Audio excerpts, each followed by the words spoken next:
Yo tigafata wanti baddan jirtu je araba wallat blok na godegi achi deemet amma arabaan gaa blok na gode araba wajjaasani usmeen kumart illa usmeen ogumenni akka hantuutaati ibigu amala garee maafiyaarra inki jibdi haasawa baayifti achirratti qaxam gode maal je qarshii kuma torbaatama wanti chiqiya maale mo khawajin daleel mushawara liqirran narra qabaji wallahi akko haadhateeti biyyeedha nyaata biga diyeedanga irratti qaxam godee arraba kana fayyadame aaree libjee gad utaalee baabaa shee riyaad kanattan fayyadama jedhee riyaala akkuma iddamatti isinirraa gad deebi'e biyya nyaata ilma haadha nyaatu hinka ashe takka hin agartu hin jeen qaanyee kanas gadi bu'e amma keessaan naaqottaa jeen shee baabaa fadhaa didaa beeka arra maalla hin kafalamu achirratti garee maafiyaa saaxilamteen siin jedhe sila akka yaade isaanitti maama faya wanni etamaasaitu kun guutulleen soba walumaa gala wanni si gaafachuu barbaadu mallaqa mucattii teessanii wanni usme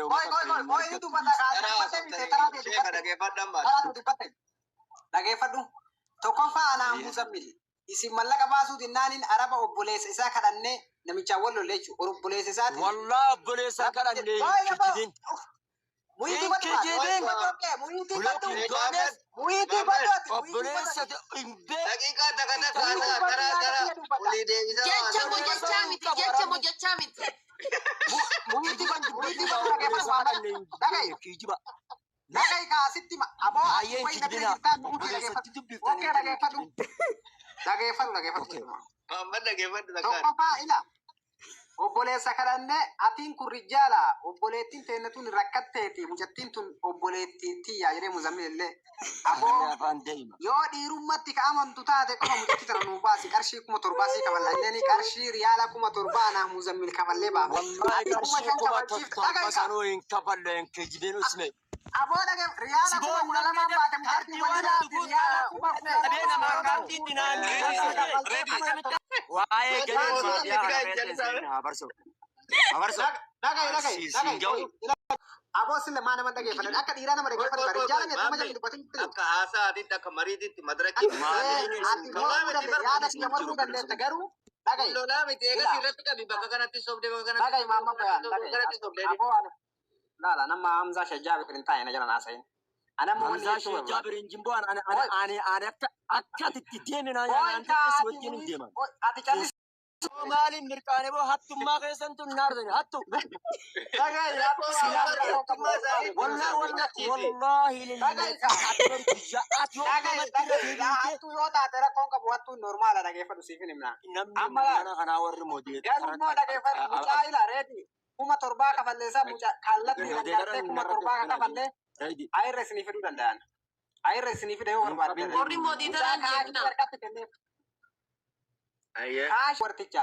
kaashi harkatti kennilee fi mucattii 7,000 kafalee mucaan harkaanuu fuudhee tiniin gara qeeroo nu erge kun immoo kijiba yoo jettan mucaa finnee ayirratti sawwaayiticha wajjin haasofitanii gaafachuu dandeette yookiin haadha faatee guruppii si goona gara keessatti qooyi waa si gaafadha usme waa si gaafadha usme waa si gaafadha namicha kana wannoodha sarraafa irratti buuftanii fi birri kaawwalaa sarraafa irra buufnee malee anaa muzammil kaashi kafalame harkatti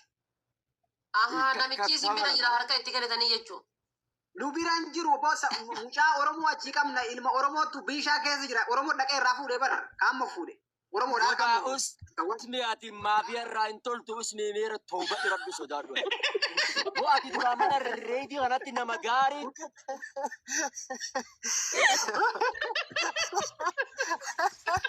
fuutii warri mootii taraa dhiisaa mi'uuti irratti hin qabinaati Muhammad iritu jira gaarii nama naamusa qabu nama hattummaa hin beekne nama kijiba hin beekne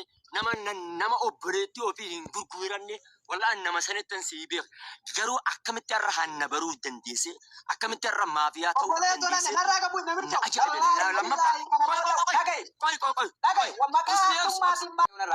maafiyaa Itoophiyaa sanii wal qunnamnee jechuu maafiyaa suutii nu jettaniimi Sa'aatii 24 keessatti si kuchisa. Bakka kana buutee si dhabamni yoo bal'aa Warabbi aba wallahi nan kuchiftu anas ti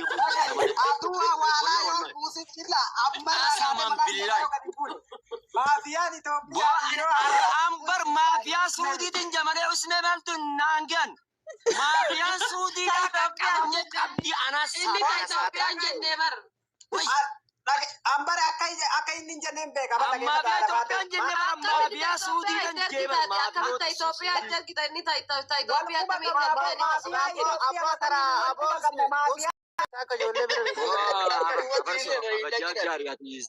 walka walka bajna namus ofitu Muhammad bayaanatu hawaalaa buufta jenna dhayyoota Itoophiyaa jedhee yasin galch minan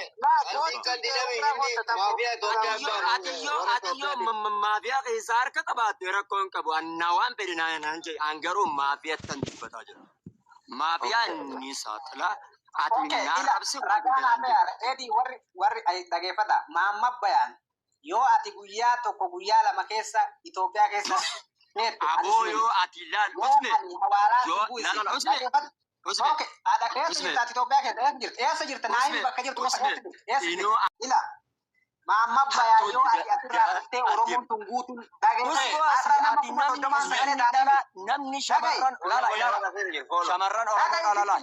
namni Oromoo dhala Oromoo miidhaa irraa maallaqa nyaataa jiru tokko garee maafiyaa isa maafiyaarra balaa itti buute salphatteedha nama kuma saffamii irratti osoo an jiraadde birriin sun hin kennamtu wallaahi Oromoo laayif goolii kan kuta onnee saddeeti. Mani mana business ati harkaan deema haasaa. Waan ofii si dubbifnaa maa diddasa?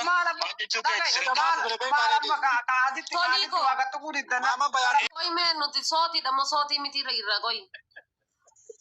Waan ofii takkumaan dubbadhaamee qoyaan. Ishee abiidha. Maama bayaan amma dhufee lolaami. Edaree diimaatu ture beeyta. Mallaqni wayita seeneetiin hin jedhu beeytee sarraafaadhama maaliin erganii fi beeytee namichaa. Erganii fi wayitee risiisatti erganna fakkaate beeyta usmeetti. Arshiin seene hundan turre beeyta namicha bira namicha dallala haraficha bira ka seene hundaa miti beeytee. Gastii gubbaa teettee of isaa fi muzammilii fi usmeenuu gaafsa wal gaafachuu turte mallaqa. Risiita sii galee. Wantummaan namichaa seene hundan turre edayyuu. Akkam. Mallaqni sunu chakanii miti harka seene yaar mallaqni.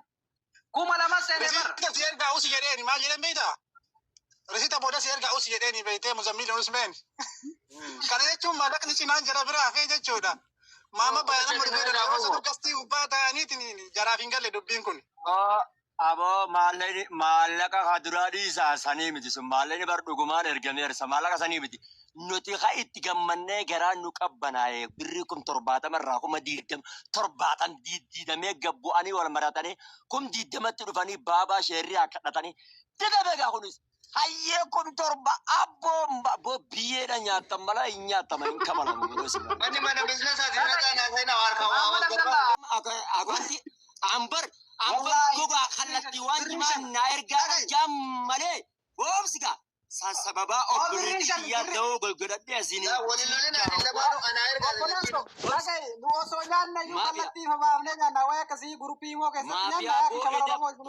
ati baatee dabaraati ati bar nama haardii namatti Ambara boda keeffatu ani osoo nyaadde ifa baasee shamara Oromoo nyaadha biyyaatti warri immoo keessa waliin qabee halkan guutuu wanti mamatti achitti awwaalaa ramuusu hin jirami awwaalaa